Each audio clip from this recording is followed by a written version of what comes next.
আমাদের আজকে আলেম ওলামারা, আমরা মুসলমানরা ভাবি যে রোডের সংখ্যা দেখাইলেই বুঝি আমরা জিতা যাব। কসম খোদার না, আমরা যতদিন পর্যন্ত মসজিদের সংখ্যা না দেখাইতে পারবো ততদিন পর্যন্ত আমাদের বিজয়ের পালা শুরু হবে না। আমি 90 দশকের কথা বলতেছি। সর্বপ্রথম আমার বিদেশ সফর 90-তে শুরু হয়। আমি সৌদি আর দুবাই সফর করতেছিলাম, তাবলিগি সফর। এখনো ওই আলেম বেঁচে আছে ফিলিস্তিনের, তার অনেক লেখা কিতাব আছে। তার নাম হলো ইয়াসের শাহবান। তার সাথে আমার সাক্ষাৎ। 2-4 দিন থাকার পরে, বন্ধুত্ব হওয়ার পরে ঘনিষ্ঠ হয়ে গেছি। তো বলতেছে, মুফতি তোমাকে একটা তথ্য দিতেছি। আমি বললাম, কিসের তথ্য? বলে, আমার প্রতিবেশী ইহুদি আলেম আছে, সে একদিন আমাকে জিজ্ঞাসা করছে তোমাদের ফজরে আর জুমায় মুসল্লি কিরকম হয়। তো আমি জিজ্ঞাসা করছি, ফজর আর জুমার সাথে তোমার সম্পর্ক কি? তুমি তো ইহুদি। পরক্ষণই ভাবছি সে আমার প্রতিবেশী, তার সাথে ঝগড়ায় জড়ানো আমার ঠিক হবে না, কারণ আমি ইসরায়েলের ভিতরে থাকি, বাবে লুদে থাকি, যেখানে দাজ্জালকে কতল করা হবে। তো আমি হাসতে হাসতে বলছি, জুমার তুলনায় আমাদের ফজরে কোনো মুসল্লি হয় নাই। বলে, সেইটা শুনতে দেরি, চিৎকার দিয়ে লাভ দিতে দেরি করে নাই খুশিতে। আমি বললাম, এত খুশি কেন? এখনো আমাদের কিতাবে লেখা আছে ইদান নাহনু ফিল আমান, তাইলে আমরা এখনো নিরাপদ। কেননা তোমাদের ফজরের জামাত আর জুমার জামাত যেদিন সমান হবে, ওই দিন থেকে তোমাদের বিজয়ের পালা শুরু হবে। জানি না আমাদেরকে কে এই সিস্টেম শিখাইলো যে আমরা রোডের সংখ্যা দেখাইতে পারলেই, খাতায় সংখ্যা দেখাইতে পারলেই আমাদের বিজয়ের পালা শুরু হবে। না না না না, কসম খোদার, আমার কাছ থেকে তথ্য নেন। শুধু খ্রিস্টান ইহুদিদের কিতাবে না, খ্রিস্টানদের কিতাবেও লেখা আছে মুসলমানদের যেদিন জুমার ফজর সমান হবে, বিজয়ের পালা শুরু হবে। আজকে চলে আসছে শুধু স্লোগান আর রাস্তায় সংখ্যা দেখাইতে পারলেই মনে হয় আমরা জিতা যাব।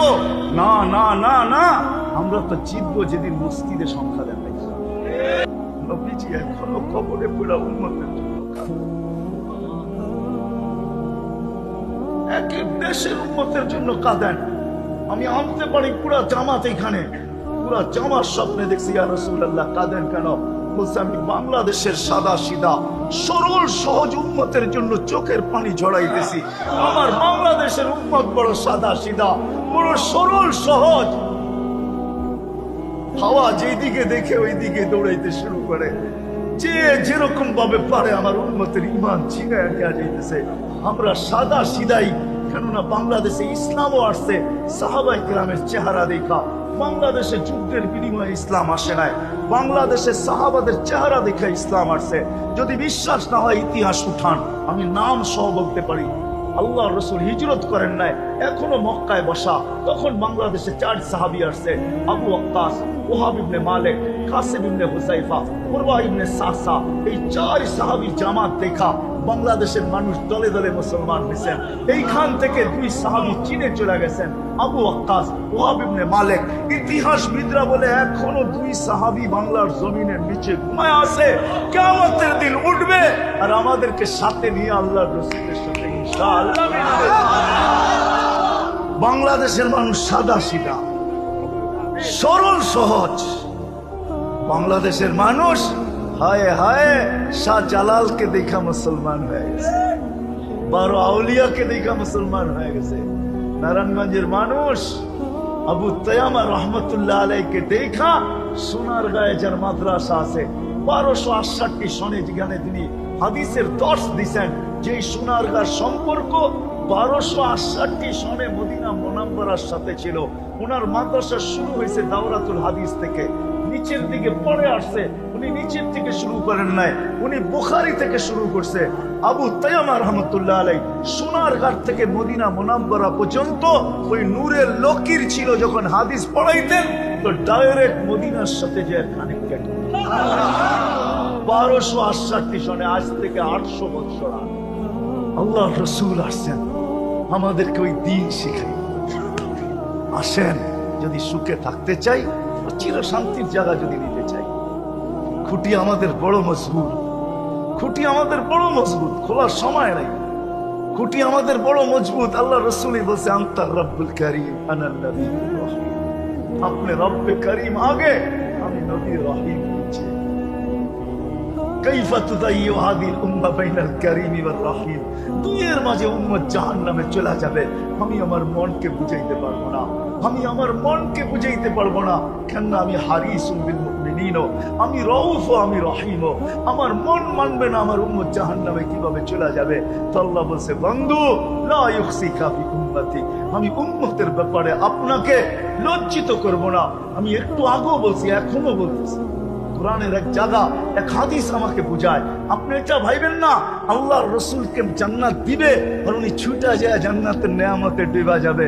না না না না, ওনাকে জান্নাত দিলেও উনি যাবে না, উনি জান্নাতের নেয়ামত ভোগ করবে না। এক আয়াত আর এক হাদিস আমাকে বুঝায়, কোরআনের আয়াত বুঝায়, সাউফা ইউতিকা রাব্বুকা ফাতারদা, আপনাকে আমরা রাজি করা ছাড়বো। রাজি মানেই তো জান্নাতের উচ্চ শিখরে উঠায় দেওয়া, দিলেই উনি ছুটা চলে যাবেন না, কেননা উনি আয়াতে বলছেন লান আরদা, আপনি যতই দেন না কেন আমি ওই পর্যন্ত তাকায় দেখবো না যতক্ষণ পর্যন্ত আমার একজন উম্মত জাহান্নামে থাকবে। লান আরদা হাত্তা ইয়াকুনা ওয়াহিদ মিন উম্মতি ফিন্নার, একজন উম্মত উনি দ্বীন নিয়ে আসছেন, দ্বীনের তালিম নিয়ে আসছেন। হাফেজ ছেলেগুলা দেখলাম, বড় খুশি লাগলো, সৌভাগ্যবান এদের মা বাবারা। জানেনই তো না, না জানলে তো আঙ্গুল উঠাইবেনই, ঠিক না? হাফেজ কি পাবে জানেন? জানেন হাফেজ কি পাবে? জানেন না? খালি জানেন 666 তলা একটা বিল্ডিং পাবে, ঠিক না? হুজুরা তো এটাই বলে, ঠিক না? না না না, এটা তো ছোট গিফট। ইন্না ফিল জান্নাতি নাহারা, জান্নাতে একটা লেক আছে, ইউকালু লাহু রায়্যান, ওই লেকের নাম রায়্যান, ফিহি মাদিনাতুম মিন মারজান, আল্লাহ ওইখানে একটা শহর বানাবে মারজান পাথর দিয়া, লাহু ৭০,০০০ বাবান, ওই শহরে ঢোকার আগে ৭০,০০০ তরুণ থাকবে, গেট থাকবে, আলা কুল্লি বাবিন ৭০,০০০ মালাইকাতান, প্রত্যেক গেটে ৭০,০০০ ফেরেশতা দাঁড়ানো থাকবে, আলা আইদিহিম, এদের হাতের ভিতরে থাকবে গিফট, থাকবে গিফট, পুরস্কার। হাফেজ যখন এক গেটে যাবে ৭০,০০০ ফেরেশতা তাকে গার্ড অফ অনার দিবে, আর গিফট হাতে উঠায় দিয়া বলবে হাদা কিরামাতান লিল কুরআন, তোমার কোরআনের সম্মানার্থে তোমাকে ৭০,০০০ গিফট দেওয়া হলো। এরকম গেট পার হইতে থাকবে। ৭০,০০০ গেট যখন পার হবে তো ৪৯০ কোটি ফেরেশতা তাকে সালাম দেওয়া শেষ হবে, ৪৯০ কোটি গিফট তার হাতের ভিতরে আসবে, ৪৯০ কোটি। তারপরে সে তার শহরের ভিতরে ঢুকবে, আর ওটার ভিতরে কি রাখা আছে আল্লাহু আ'লাম। গেটেই এরকম, ভিতরে কিরকম হবে। আর মা বাপ যখন যাবে তখন মা বাপকে প্রত্যেকবার ৪৯০ কোটি ফেরেশতা সালাম দিবে, আর মা বাবাকে আলাদা গিফট দিবে, আর বলবে এটা মাতৃত্বের পুরস্কার, এটা পিতা হওয়ার পুরস্কার, তুই হাফেজের পিতা হইতে পারছিস, এই জন্য দুনিয়াওয়ালারা যদি পুরস্কার দিতে পারে তো ফেরেশতারা বলবে আল্লাহু আহাক্কু বিহা ওয়া রাব্বি আহাক্কু বিহা, আমার রব এর চেয়ে বড় হক রাখে তোর জন্য এই পুরস্কার। মাকে আলাদা দিবে, বাপকে আলাদা দিবে। কত বড় সৌভাগ্যবান ওই মা বাবা যাদের সন্তানগুলো আজকে হাফেজ। এখন যদি বাকিরা বলে আমরা কি খালি, না না, যারা এইখানে আঙ্গুল লাগাইছে ওরা পর্যন্ত পাবে। আঙ্গুল মনে হয় বোঝেন নাই, ঠিক না? আঙ্গুল মনে হয় বোঝেন নাই, কি বলছেন? গরুর হাটে যান না ঈদের দিন, তো দেখবেন কিছু লোক ঘুরে, শব্দটা যদিও প্রকার বলা যেতে পারে, বাংলা শব্দটা আসলে বেশি ভালো লাগে না, ওটাও যদি আরবি শব্দই, কিন্তু ব্রোকার, ঠিক না? একজন আরেকজনের গরুর পেটের ভিতরে হাত লাগায় বলে আমিও কিন্তু হাত লাগায় গেছি, মানে কি? আমরা যারা আজকে সাপোর্ট করতেছি, সহযোগিতা করতেছি, ইনশাআল্লাহ আমাদেরকেও যখন গিফট দিবে, পুরস্কার দিবে, খুশি করবে, তখন আমরা আরো খুশি হয়ে চিৎকার দিয়ে বলবো আরো কেন পারি। কিন্তু যদি কেউ আঙ্গুল উঠায় থাকে তাইলে এটাও কিন্তু, এটা ভাইবেন না কিরামান কাতিবিন ইয়ালামুনা মা তাফআলুন, মা মিন কাওলিন ইল্লা লাদাইহি রাকিবুন আতীদ ইয়ালামু খাইনাতাল আ'য়ুনি ওয়া মা তুখফিস সুদূর। মানুষের উপরে তিন ধরনের চৌকিদার আল্লাহ বসাইছেন, কর্মকে সুরক্ষিত করে কিরামান কাতিবিন, এরা সারা দিন ভিডিও করতে থাকে আর সেভ করতে থাকে, সুরক্ষিত করতে থাকে। মা মিন কাওলিন ইল্লা লাদাইহি রাকিবুন আতীদ, সারা দিনের কথাগুলো দুই ফেরেশতা মেমোরিবদ্ধ করতে থাকে। ইয়ালামু খাইনাতাল আ'য়ুনি ওয়া মা তুখফিস সুদূর, আমাদের দিলের ভিতরে কি সারা দিন গাইতে থাকি আর চোখের ইশারায় একটু বুঝাইতে থাকি, এটা স্বয়ং আল্লাহ সুরক্ষিত করতে থাকে। আপনি আঙ্গুল উঠায় বাজবেন তো বাজবেন করতে। এই জন্য বলি শেষ কথা আসেন, রাসূলুল্লাহ সাল্লাল্লাহু আলাইহি ওয়াসাল্লাম যার সাথে আল্লাহর ইশক ছিল, নবীও চিনি না কি দিয়া গেল এটাও জানি না, কি দিতেছেন এটাও জানি না, কি দিবেন এটাও জানি না। হায়, এই জন্যই তো দিন বুঝি না। যদি জানতাম তাহলে দিন বুঝতাম, তাহলে সবকিছু বাদ দিয়া, দুনিয়াদারি বাদ না, দুনিয়াদারির সাথে আল্লাহর রাসূল আসছেন। হায় হায়, আমি দেখাবো আপনাদেরকে, হাজারো বাদশাহ দেখানো যাবে, শত। আমার নলেজে যতটুকু আছে ওইটা বললেই রাত শেষ হয়ে যাবে। এই 1400 বৎসরের ইতিহাসে এরকম বাদশার লিস্টি দেখানো যায় আপনাকে, যারা মৃত্যুর আগে আল্লাহর পক্ষ থেকে মাগফিরাতের ঘোষণা পেয়ে গেছে। যে 16 বারের হামলা করার পরে 17 বার ভারত মহাদেশ স্বাধীন করছে। সালাউদ্দিন, আরে সুলতান মাহমুদ গজনবী রহমতুল্লাহি আলাইহি, উনি মারা যাওয়ার আগে সুসংবাদ পাইছেন, গজনবী সুলতান মাহমুদ তোকে আল্লাহ মাফ করে দিয়েছে। উনি সারাদিন চিন্তায় ভাবতে থাকতেন। এক সময় আইসা মন্ত্রী পরিষদ সবাই ঘরের জিজ্ঞাসা করতেন, সুলতান সারাদিন কি ভাবেন?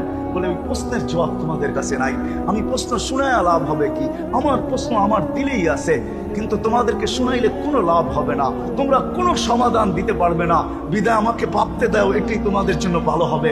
একদিন সুলতান ঘুমের থেকে উঠছেন, হাসতে হাসতে উঠছেন, শুকরিয়া সেজদা করছেন, লম্বা নামাজ পড়ার পরে চোখের পানি ছেড়ে দিয়া বলছেন, সুলতানের কাম হয়ে গেছে, সুলতানের দুঃখ দূর হয়ে গেছে। রাসূলুল্লাহ রাতে স্বপ্নে আসছে আর বলছে, সুলতান আর কাঁদিস না, আল্লাহ তোকে মাফ করে দিয়েছে। উঠান সুলতানের, উঠান সুলতানের ইতিহাস, উঠান সুলতানের ইতিহাস, উঠান, উঠান সুলতানের। আমি স্লোগানের পক্ষে না, আমি তো পক্ষে হইলাম রোডেরও পক্ষে না। আমি হুজুররা আসলে আমাকে ভুল বুঝবে, আমি রোডের পক্ষে না, আমি রোডে সংখ্যা দেখানোর পক্ষে না, আমি স্লোগানের পক্ষে না। আমি তো সংখ্যা দেখাইতে চাই মসজিদে, কারণ আমার কাছে ওই তথ্য আছে যে তথ্য আপনাদের কাছে নাই। রাত্র অনেক হয়ে গেছে, আর আগে বাড়তে চাই না। আসেন, মুহাম্মদুর রাসূলুল্লাহ সাল্লাল্লাহু আলাইহি ওয়াসাল্লাম প্রত্যেক ব্যক্তির জন্য আলাদা আলাদা নিয়ে আসছেন। নারীর জন্য ভিন্ন, যুবকের জন্য ভিন্ন, বৃদ্ধের জন্য ভিন্ন, সবার জন্য ভিন্ন ভিন্ন আদর্শ নিয়ে আসছেন। ওই আদর্শ যতক্ষণ পর্যন্ত না শিখবো, দিন যতক্ষণ পর্যন্ত না শিখবো, আমরা সুখের স্বপ্ন দেখতে থাকবো কিন্তু সুখী হব, স্বপ্ন দেখতে থাকবো আর দৌড়াইতে থাকবো, সুখী হব না। যার কারণে আমরা আজকে কেউ সুখী না। আলহামদুলিল্লাহ, যে যুবক পারফেক্ট দিনদার হতে পারছে সে সুখী আছে, এতে কোনো সন্দেহ নাই। মা বোনরা হতে পারলে সুখী আছে, কোনো সন্দেহ নাই। পুরুষ হতে পারলে সুখী আছে, সন্দেহ নাই। যে পুরা দিনদার সে সুখী আছে, শুধু এইখানে না, দুনিয়ার যেখানে থাকো ওইখানেই সুখে আছে। চলেন আমি আপনাদেরকে দেখায় দিব, ওইখানে থাইকো সুখে আছে, আমরা এইখানে থাইকো সুখে নেই। এই জন্য শেষ কথা, আসেন নবীর আদর্শ শিখি, আল্লাহর রাসূলের আদর্শ শিখি। যদি কিচ্ছু না শিখতে পারেন, একটা অভ্যাস নিয়ে যান আজকে। যদি কিছুই না করতে পারেন, ঘুমানোর আগে রুজু করা 2 মিনিট আল্লাহর কাছে তওবা। আল্লাহ কোরআনে বলতেছে, ইউহিব্বুত তাওয়াবিন ওয়া ইউহিব্বুল মুতাতাহহিরিন। আল্লাহ যে আপনাকে ভালোবাসে এটাও বুঝতে পারবেন, আর আপনাকে আল্লাহ ভালোবাসবে এটারও গ্যারান্টি পাবেন। কেননা কোরআন বলতেছে, ইন্নাল্লাহা ইউহিব্বুত তাওয়াবিন, আল্লাহ তওবাকারীকে ভালোবাসেন। আর যদি আমি কন্টিনিউ করতে পারি, তাহলে আমিও বুঝতে পারবো যে আল্লাহ আমাকে ভালোবাসে। এই জন্য কমসে কম যদি কিছু নাও করতে পারি, এই নারী পুরুষ সম্মিলিত আমরা যদি আজকে এই সবক নিয়ে যাই, আজকের থেকে ঘুমানোর আগে ফজরের পরে 2 মিনিট করে হইলো নির্জনে বসে আল্লাহর কাছে তওবা, মালিক মাফ করা পারবেন? ওয়াদা, তওবা। আর দ্বিতীয় হইল 5 ওয়াক্ত নামাজ, পারবেন? তৃতীয় হইল আল্লাহর রাসূলের সিরাত, সবকিছু উলামায়ে হক্কানির কাছে রাখা আছে, আল্লাহ ওয়ালাদের কাছে রাখা আছে। এদের সাথে সংযুক্ত হন, আল্লাহর রাসূলের সিরাত শিখেন। আল্লাহর রাসূল এই উম্মতকে সুযোগ দিয়েছেন যে আমার একটা সুন্নত ধরেও যদি ঝুলা ঝুলা কবর পর্যন্ত আসতে পারো। যেরকম মানুষ অনেক সময়, হায় হায়, আপনারা মনে হয় দেখছেন সেনাবাহিনীতে যখন ট্রেনিং হয় না, তা একটা ট্রেনিং থাকে রশিতে ঝুলা ঝুলা পার হওয়া, সেটারে আরবিতে বলে তামাশা। জানি না উনি আছেন কিনা, আমার নামে নাম এখানে ব্রিগেডিয়ার জেনারেল নজরুল ইসলাম সাহেব ছিলেন, ঠিক না? ওনাদের একটা ট্রেনিং আছে, পার হইতে হয় রশিতে ঝুলা ঝুলা। আল্লাহ রাসূল আমাদেরকে শিক্ষা দিয়ে গেছেন, মান তামাসসাকা বিসুন্নতি।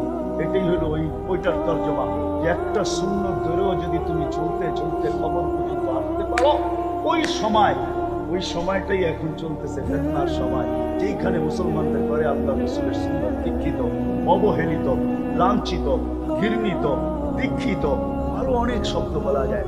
আমাদের জীবনে আল্লাহ রাসূলের সুন্নাত সবচেয়ে বেশি অবহেলিত, সবচেয়ে বেশি দীক্ষিত, সবচেয়ে বেশি ঘৃণিত, সবচেয়ে বেশি লাঞ্ছিত। বাকি দুনিয়ার কথা কি বলবো? मुझे अपुन ने लूटा, बैरों ने कहा कम था, मेरी पिछली माटी में जहाँ पानी कम था। इस घर को आग लगी है इस घर के चिराग से, আমাদের আগুন তো আমাদের দ্বারাই লাগছে। আমি কার উপরে আঙ্গুল উঠাবো, কার বিরুদ্ধে বলবো? আমি কারো বিরুদ্ধে বলতে চাই না। আমি তো আমার মুসলমান যুবকদের বিরুদ্ধে বলি, যে এইখানে একটা যুবকও পাওয়া যাবে না যেই 12ই রবিউল আউয়াল আসছে, এই রবিউল আউয়াল মাস আসছে, যে যুবক সেদিনে যায় বলছে সারা মাস কাটাবো না, শুধু এই মাস আল্লাহ রাসূল দুনিয়াতে